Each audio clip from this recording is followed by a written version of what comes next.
Purgatory, Part 2, The Mystery of God's Mercy. Chapter 10, Assistance Given to the Holy Souls. Holy Mass, St. Augustine and St. Monica. In the New Law, we have the holy sacrifice of the Mass, of which the diverse sacrifices of the Mosaic Law were but feeble figures. The Son of God instituted it, not only as a worthy homage given by the creature to the divine majesty, but also as a propitiation for the living and the dead. That is to say, as an efficacious means of appeasing the justice of God, provoked by our sins.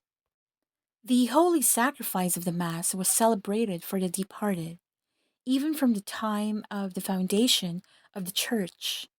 We celebrate the anniversary of the triumph of the martyrs, writes Tertullian in the 3rd century, and according to the tradition of our fathers, we offer the holy sacrifice for the departed on the anniversary of their death.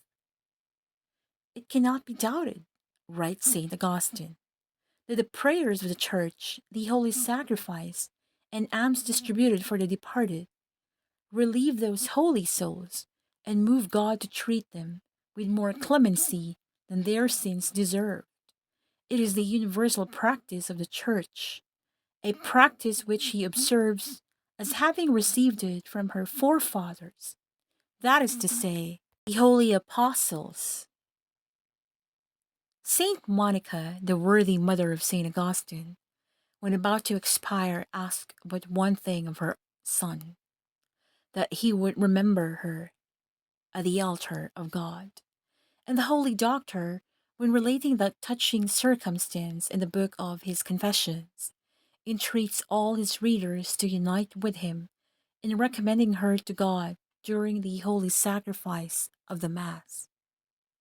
Wishing to return to Africa, Saint Monica went with Saint Augustine to Ostia in order to embark, but she fell sick and soon felt that her end was approaching. "It is here," said she to her son, "that you will give burial to your mother. The one thing I ask of you is that you will be mindful of me at the altar of the Lord. Ut ad altari Domini mimi neritis mei." St. Augustine continues, "May I be pardoned for the tears I then shed, for that death should not be mourned, which was but the entrance to true life. Yet considering with the eyes of faith the miseries of our fallen nature, I might shed before you, O Lord, other tears than those of the flesh, tears which flow at the thought of the peril to which every soul is exposed that has sinned in Adam.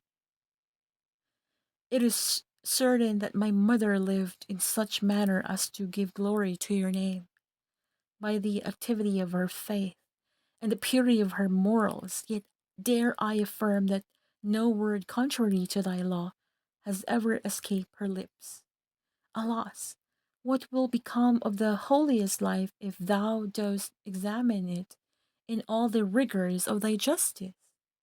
For this reason, O God of my heart, I leave aside the good works which my mother has performed to ask of thee only the pardon of her sins. Hear me by the wounds of him who died for us upon the cross, and who now, seated at the right hand, is our mediator. I know that my mother always showed mercy, that she pardoned from her heart all offenses, and forgave all the debts owing to her. Cancel then her debts, if during the course of her long life there are any owing to thee.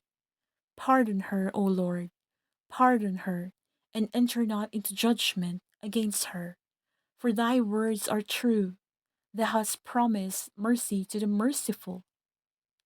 This mercy, I believe, thou hast already shown to her.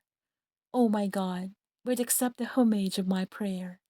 Remember that on her passage to the other life, thy servant desired for her body neither pompous funeral, nor precious perfumes.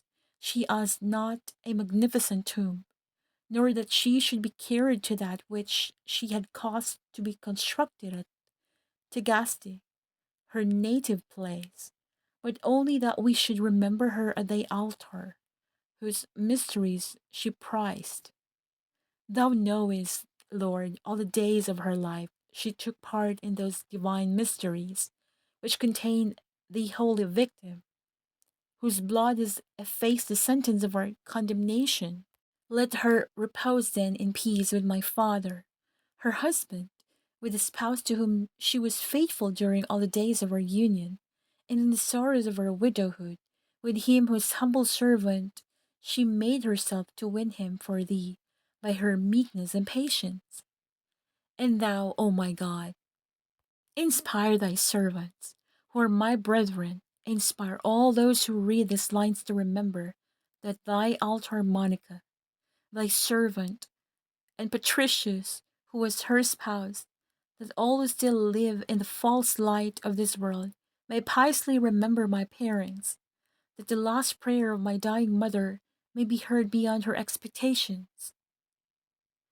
This beautiful passage of St. Augustine shows us the opinion of this great doctor on the subject of suffrages for the departed, and it makes us see clearly that the greatest of all suffrages is the holy sacrifice of the Mass.